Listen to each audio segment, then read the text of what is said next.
시청자 여러분 안녕하십니까? 11월 1일 수요일 JCN 모닝뉴스입니다. 요즘 산불 진화에 드론 활용이 많죠. 24시간 감시할 수 있는 풍선 드론까지 등장했습니다. 풍선 드론은 전국에서 울산이 처음 시도한 건데 산불 예방은 물론 산불 발생 초기에 신속한 대응이 가능할 것으로 보입니다. 구현희 기자입니다. 지름 3.45m 크기의 대형 풍선이 지상 80m까지 올라갑니다. 평범한 풍선처럼 보이지만 산불 감시 역할을 하는 풍선 드론입니다. 풍선 하단에는 360도 회전에 36배 줌기능이 있는 고화질 카메라가 장착됐습니다. 이 풍선 드론은 초속 22m 이내 바람까지 견딜 수 있고 반경 10km까지 관찰할 수 있습니다. 태블릿으로 화면을 보며 카메라 방향을 조정하고 산불이 발생하면 정확한 위치까지 찾아낼 수 있습니다. 어디서 중요하게 문제가 발생된지 확인할 위치 정보를 이렇게 위도, 경도로 표시해 줄 수 있고요. 그리고 자동 순찰 기능이 되어 있습니다. 산불 발생 초기의 신속한 대응은 물론 예방 효과도 있습니다. 감시뿐만 아니라 산불 예방 홍보에도 효과가 있어 산불 감시원의 퇴근 이후에도 산불 발생을 현저히 낮출 수 있을 것이라 기대됩니다.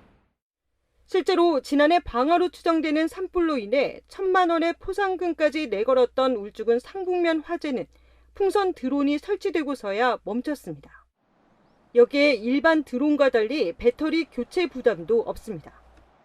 별도로 제작된 전선을 통해 24시간 전력 공급이 가능하다 보니 일주일에 한 번 풍선 내부에 헬륨가스만 보충해주면 됩니다.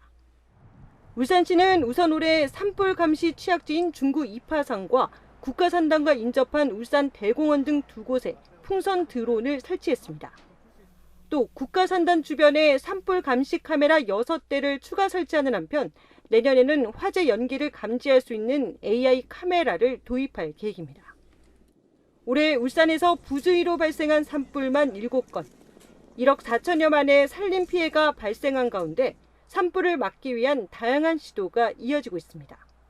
JCN 뉴스 구현입니다. 울산시의 지속가능 발전 정책 토론회가 어제 가족문화센터 대강당에서 환경 분야 전문가와 시민 공무원 등 100여 명이 참석한 가운데 열렸습니다. 탄소 중립과 생물 다양성을 주제로 열린 어제 토론회에서는 한국환경연구원의 추장민 선임연구위원이 탄소 중립 정책의 현황과 과제에 대해 이현우 선임연구위원이 생물 다양성 정책 이행체계에 대해 각각 주제 발표했습니다. 울산시 관계자는 이번 토론회를 통해 시민들이 생물 다양성의 가치를 인식하고 보존하기 위한 노력으로 이어지기를 기대한다고 말했습니다. 울산 자동차 부품기업 상생협력 간담회가 어제 시청 대회의실에서 열렸습니다. 이번 간담회는 국회 미래자동차 부품산업의 전환촉진 특별법 제정 동향에 따라 울산시와 지역 부품기업, 지원기관의 상호 협력 방안과 발전 방향을 논의하기 위해 마련됐습니다. 간담회에서는 미래차 전환 지원을 위한 정책 소개와 함께 이에 대응하기 위한 협력 방안 등에 대해 의견을 나눴습니다. 한편 미래차 특별법안은 올해 12월 국회 본회의를 통과해 내년 6월부터 시행될 것으로 전망되고 있습니다. 한국 동서발전이 사우디아라비아 홍해 연안에 건설 중인 친환경 관광도시 아말라에 태양광 발전 설비와 ESS 건설 사업에 참여합니다. 동서발전은 지난해 8월 프랑스 전력공사와 국영 신재생에너지 기업인 마스다르가 주도하는 컨소시엄에 참여해 올해 2월 우선 협상 대상자로 선정됐으며 지난 27일 이사회 최종 의결을 거쳐 사업 참여를 결정했다고 밝혔습니다.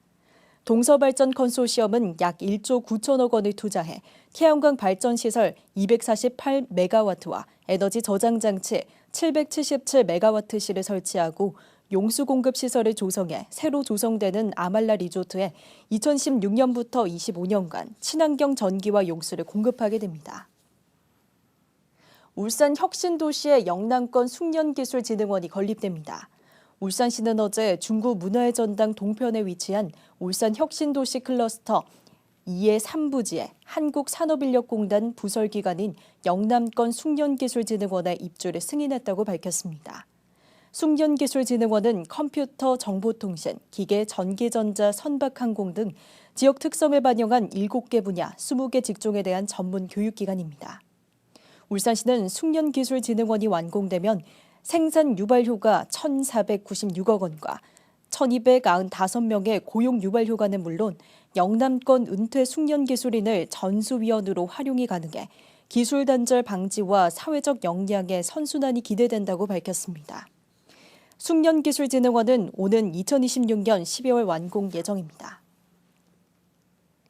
국민의힘 박성민 의원이 윤석열 정부의 국정과제인 지방시대 실현을 위한 5개 법안을 대표 발의했습니다. 박 의원이 이번에 발의한 5개 법안은 지역 고등학교 출신으로 수도권 대학을 졸업한 경우에도 혁신도시 지역인재 채용 의무 대상에 포함시키도록 한 혁신도시 특별법 일부 개정안을 비롯해 지방대학의 지역인재 선발을 강화한 지역균형 인재 육성에 관한 법률 일부 개정안 등입니다. 또 기회발전 특구에 입주하는 기업에 대한 법인세와 소득세 감면을 내용으로 하는 조세 특례 제한법 일부 개정안도 포함됐습니다. 오부명 신임 울산경찰청장이 안전 사각지대와 사회적 약자를 살피고 마약과 음주운전 사범에 대해서는 엄정 대응하겠다고 말했습니다. 오 청장은 취임식을 생략한 채 기자들과 만난 자리에서 소득 수준이 높은 울산의 안전 사각지대를 점검하고 사회적 약자가 보호받을 수 있도록 노력하겠다고 말했습니다. 또 외사계가 외사팀으로 격화되는 것과 관련해서는 외국인 노동자 유입이 많은 울산의 현실을 고려해 대책을 찾겠으며 마약과 음주운전 사범에 대해서는 경찰이 엄정 대응하겠지만 주변인들의 적극적인 제보와 신고가 가장 중요하다고 말했습니다.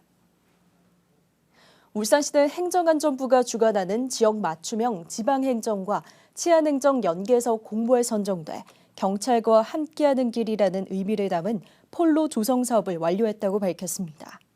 울산시는 이영애 시의원이 시민의 안전한 귀가를 위해 추진 중인 정책을 묻는 서면 질문에 대한 답변에서 특별교부세 1억 원을 지원받아 북구의 폴로 조성 사업을 마무리했다고 설명했습니다.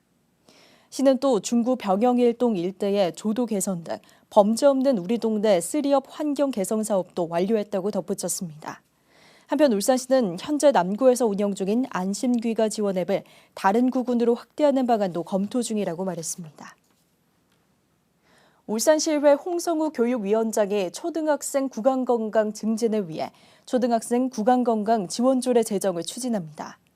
조례안에는 초등학생 구강건강 시책 마련을 위한 교육감의 책무와 지원계획 수립, 진료비 지원 등의 내용을 담고 있습니다. 홍성우 위원장은 영구치 배열이 완성되는 아동기가 평생의 구강건강을 좌우할 만큼 중요한 시기임에도 불구하고 초등학생 구강검진이 단순 검진에 그치고 있다며 체계적인 구강건강 관리를 위해 조례가 필요하다고 말했습니다. 지난주부터 현대자동차가 중고차 시장에 진출한 데 이어 오늘부터는 기아차도 중고차 사업을 시작합니다.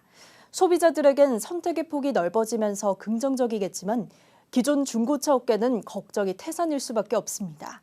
울산 중고자동차 매매 시장을 전우수 기자가 다녀왔습니다. 현대자동차가 지난 24일 중고차 사업에 뛰어들었습니다. 팰리세이드 제네시스 G80 인증 중고차에 대한 시판에 들어갔습니다. 이를 위해 양산시 하북면에 있던 기존 양산 출고센터가 인증 중고차 매매센터로 탈바꿈됐습니다. 이곳에서 연간 15,000대 중고차가 품질 인증 절차를 거쳐 상품화됩니다. 출고기간 5년, 주행거리 10만 km 이내 차량을 대상으로 하며 판매와 구입은 100% 온라인으로 이뤄집니다. 현대자동차에 이어 기아자동차도 11월 1일부터 인증 중고차 사업을 시작합니다. 판매 대상 차량은 현대차와 마찬가지로 신차 출고 후 5년, 10만 km 이내 차량으로 한정했습니다. 현대차와 달리 전기차까지 취급하는 것이 특징입니다. 대기업의 중고차 시장 진출이 기존 영세 사업자에게 미칠 파장이 우려됩니다. 이를 최소화하기 위해 중소벤처기업부는 사업조정 공고안으로 2년간 시장 점유율을 제한했습니다. 현대차의 경우 내년 4월까지 중고차 시장에서의 점유율이 2.9%를 넘지 않도록 하고 2025년 4월까지는 4.1% 이내의 점유율을 유지해야 합니다. 기아는 내년 4월까지 2.1%, 2025년 4월까지 2.9%로 점유율이 제한됩니다. 2025년 4월까지 양사의 합산 점유율이 각각 7%와 5%를 넘지 못하게 한 겁니다. 영세 사업장 보호를 위한 최소한의 안전장치입니다. 하지만 영세, 중소, 개인 사업자 중심으로 이뤄졌던 중고차 시장의 대기업 장악은 시간 문제일 뿐이라는 위기의식이 팽배합니다. 대기업이 진출해가지고 지금 분위기는 안 좋지만 아직까지는 좀 더 지켜봐야 될 것 같습니다. 아직까지는 여론은 안 좋은데 굉장히 심각하게 받아들이고 있어요. 고민을 많이 하고 있습니다. 지역 중고매매센터는 방문객 찾기가 힘들 정도입니다. 하지만 인맥과 친분 중심의 중고차 거래 시장의 전통적 장점이 부각되면서 별다른 타격이 없을 것이라고 자신하기도 합니다. 현재 울산에는 2개 자동차 조합에 194개의 자동차 매매 상사가 운영 중입니다. 과연 자동차 도시 울산에서 지역 중고차 업계가 대기업과의 경쟁에서 얼마나 선방하며 버틸 수 있을지 주목됩니다. JCN 뉴스 전우수입니다. 울산경제자유구역청과 울산대학교는 어제 울산대학교 교무회의실에서 지자체 맞춤형 인력 양성과 기업 지원을 위한 산학협력 협약식을 가졌습니다.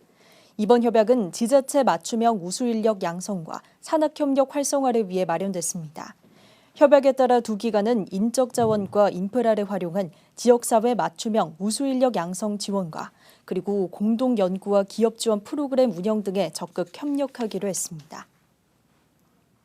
울산대학교가 조선해양 운전훈련 교육인 OTS 교육과정에 대한 미국 선극협회 ABS의 인증을 획득했습니다. 이번에 인증을 획득한 교육과정은 액화가스 선박 화물 조작 시스템으로 LNG 공정과 운영, LPG 연료 가스 공급 시스템 모의 실습 등 모두 11개 과목으로 구성되어 있습니다. 울산대는 이번에 인증된 조선해양 OTS 교육과정을 통해 재학생과 재직자를 대상으로 맞춤형 인재 양성에 나설 계획입니다. 지난해 울산 시민들의 음주율이 전년에 비해 높아졌으며 지역별로는 북구와 동구가 가장 높은 것으로 나타났습니다. 질병관리청에 따르면 울산 지역에 월 1회 이상 술을 마시는 지난해 월간 음주율의 경우 성인 남성은 71.1%, 여성은 45.6%로 남녀 모두 전년보다 높아졌습니다. 또 일주일에 2번 이상 남자는 7잔, 여자 5잔 이상의 고위험 음주율은 남성 21.1%, 여성 5%로 전년보다 5%포인트와 0.9%포인트 각각 증가했습니다. 울산의 지역별 남녀 평균 월간 음주율은 북구가 61.2%, 고위험 음주율은 동구가 14.1%로 가장 높은 것으로 나타났습니다. 농협은행 울산본부는 어제 금융의 날을 맞아 JCN 울산중앙방송을 방문해 구자영 회장에게 감사패를 전달했습니다. 농협은행은 본사 구자영 회장이 현재 울산지방법원 조정위원회 부회장, 울산상공회의소 부회장 등 지역 발전과 함께 농업 농촌 발전과 농업인 복리 증진에 지대한 관심과 기여한 바가 커 NH농협은행 임직원들의 마음을 담은 감사패를 전달했다고 밝혔습니다. 정부 주관 기념일인 금융의 날은 금융에 대한 국민 이해를 높이고 금융사업을 증진하고자 매년 10월 마지막 화요일로 지정돼 있습니다. 중구청이 전북 부안군과 상생 발전을 위한 자매결연 협약을 체결했습니다. 중구청과 전북 부안군은 전국 원전 인근지역 동맹 행정협의회 소속 지자체로 김영길 중구청장이 행정협의회 회장을, 권익형 부안군수가 공동 부회장을 맡고 있습니다. 두 도시는 이번 협약을 바탕으로 원전 제도 개선과 함께 문화와 관광, 교육 등 다양한 분야의 교류 협력과 재해 재난 시 상호 지원 등에 함께 힘쓸 예정입니다.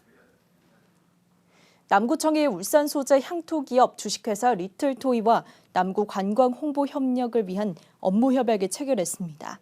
이번 협약으로 남구청과 리틀토이는 과자 포장지에 남구 관광 홈페이지 QR코드를 인쇄하고 장생이 캐릭터를 활용한 장생이 콘스낵을 신상품으로 출시해 국내 국외로 판매하게 됩니다. 장생이 콘스낵은 오는 12월부터 편의점과 대형마트에 판매될 예정이며 매출액 일부는 지역 내 저소득층 복지를 위해 사용할 계획입니다. 북구 청년 거점 공간인 청년공간 와락이 어제 개관했습니다. 청년공간 와락은 청년들이 자유롭게 모여 다양한 정보를 공유하고 커뮤니티를 형성하는 공간으로 스터디룸과 공유 라운지 등을 청년들이 활용할 수 있습니다. 부구청은 청년들의 시설 이용뿐만 아니라 청년 취업 역량 강화 특강, 지식 플렉스 특강 등 다양한 교육 프로그램도 운영할 계획이라고 밝혔습니다. 한편 청년 공간 와락은 지난 7월부터 진장 디플렉스 일부 공간을 리모델링해 마련됐고 함께하면 즐거움이 넘치고 공간마다 청년들이 넘쳐난다는 의미를 담고 있습니다. 남구 야음동과 삼산동 지역 청소년들의 문화활동을 위한 야음 삼산권 청소년 문화센터가 다음 달 공사에 들어갑니다. 남구청은 어제 지난 8월 착수한 설계 용역의 최종 보고회를 열고 삼산동 일원에 공사비 22억 원을 들여 지상 4층 연면적 620제곱미터 규모의 야음 삼산권 청소년 문화센터를 건립하기로 최종 확정했습니다.